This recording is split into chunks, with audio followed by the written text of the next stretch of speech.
What's going on, guys? iRacing. That's right.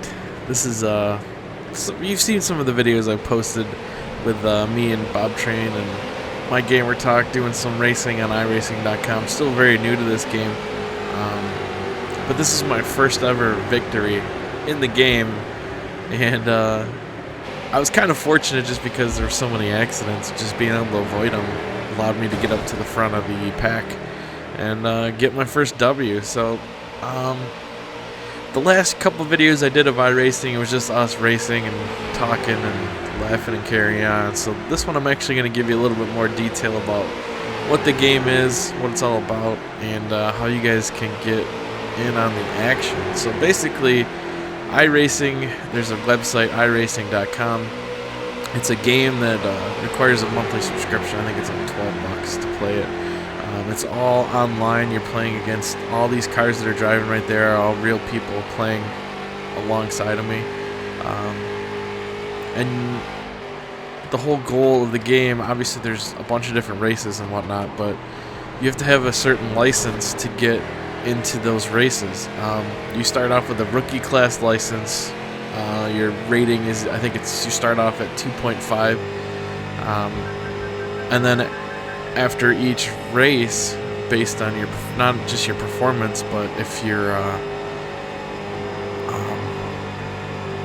like if you wreck or crash or lose control of your car or hit the wall, you lose points of that license. And then obviously if you run a clean race, if you make successful passes, things like that, you get points that go towards your license. So the whole goal is to move your safety rating up. And then there's promotions once a month. So if my iRacing license is above 3.0, then I'll get moved up to the next class. If it's below that, then I have to continue on to the next month. You also have to race a certain amount of races or do a certain amount of practice laps or things like that to keep your license going. You can't just get to a high level and then not do it anymore. You will start to regress. So it keeps you motivated, keeps you wanting to play more. Obviously, when you're starting off in rookie class, there's a lot of people that just don't know how to drive. When I first started, I was guilty as charged. Not very good. I'm not a huge racing guy. Like I don't have a whole lot of experience in racing games. So I started watching some more videos of it, watching tutorials of how to race, how to make good lines, how to shift, and all that kind of stuff. A lot of that doesn't have to do too much when you're doing oval track racing. And speaking of that, there are two types of races. There's oval track racing, which this is, and then there's street racing, where there's a lot of corners, a lot of turns, a lot of braking and downshifting, upshifting, all that kind of stuff. And there's actually a different license for street races compared to oval races. So if you're really good at oval racing and your license is real high in oval racing, you can still have a poor license and poor rating in the street racing. So if you like street racing better, you can do that. If you like oval racing, you can do that, or you can do a combination of both of those. I'm more into the oval racing. It's a little bit easier for me. I think it's a lot of fun too, especially you don't really see it too much in these stock street cars here. They're just really not fast enough. But I have a Gen 6 NASCAR actual stock car that we can race in as well. Right now, my license isn't high enough to actually go into races where it actually affects my iRacing thing, but they have a thing called Carburetor Cup, which basically, if you buy the tracks and you buy the car, then you can race in these things. It doesn't affect anything like your license score or anything like that, but it allows you to experience like the high-speed races of a real NASCAR race, learn all about drafting and how to stay in the field and that kind of stuff. It's a lot of fun. Maybe I'll start posting some more of that stuff. But let me know in the comments if you guys enjoy watching racing games.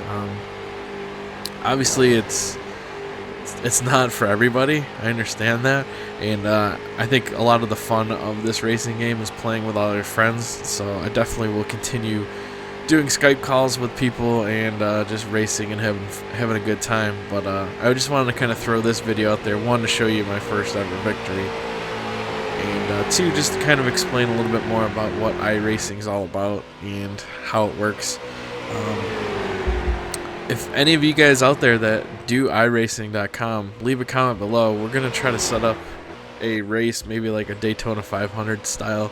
Maybe do like 100 laps or something, so take a couple hours and race and have pit stops and all that kind of stuff, and just have it fun and lock it down to just like myself, Bob Train, Gamer Talk, and the community between our channels to all come out and do a little racing. So if any of you guys do have this game and are interested in something like that, just leave a comment below and let me know. For those of you guys that have kind of been on the fence about getting this game, it is a lot of fun, but it can be expensive. You have the $12 a month charge that you have to get. I think if you order right now, you get like 3 months for free. So that upfront cost isn't a whole lot. The big problem is once you start getting higher license levels, you have to actually purchase cars and tracks. And they're not too cheap. Like a car is like $14. You can get tracks for like $11 or something like that. So once you start moving up as far as your license rating and you want to start getting into different type of tracks and different type of races, there is some upfront cost for that. Not to mention, you really need to get a racing wheel to play this game. I tried playing with the PS3 controller and the Xbox controller for a couple races when I first started, but it's damn near impossible. You have to be so precise in the corners and stuff that you really need the control of a actual racing wheel. So there's that cost up front as well, along with having a pretty decent computer to run this game. Obviously the graphics aren't amazing, but they're pretty good, and you definitely want a good computer, because if you get any type of video lag or something, being a racing game, especially if you're in an oval track where you have to be very precise with your movements and making sure that you're in the right line, you really need a decent computer so you don't get any type of video lag.